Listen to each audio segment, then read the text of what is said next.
Well, the unique and interesting story about how I started Cibaria is probably one of accident.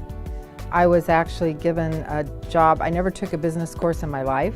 When I was in college, I worked at a supermarket, and when I was graduating, they offered me a management position.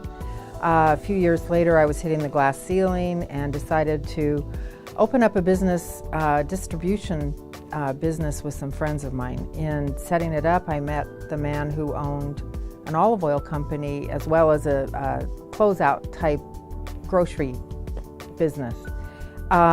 Eventually, when my deal fell through with my friends, I ended up going to work for him. He was wanting to sell his company and couldn't because he was the company. So he hired me to manage the company, which I did for many years.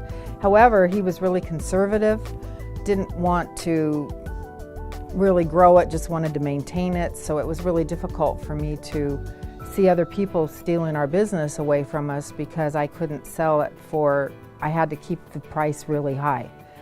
So as a single mom with 3 kids, I finally decided it was time to leave. And so I spent a year writing a business plan,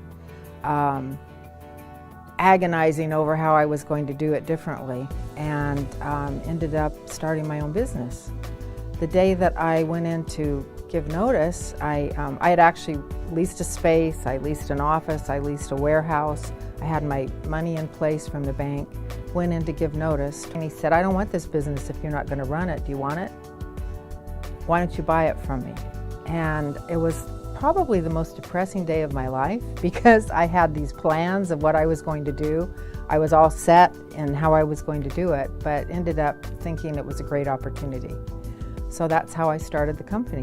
The business has grown 8 times the size of the original one. We've gone from one item, which was olive oil, to multiple items, hundreds of items. We sell to a lot of different industries. We sell food service, we sell industrial for ingredient manufacturers, we do private label retail. We're now launching our own retail line.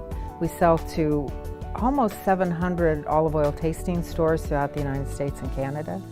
And we just this year are starting to export to Korea and China.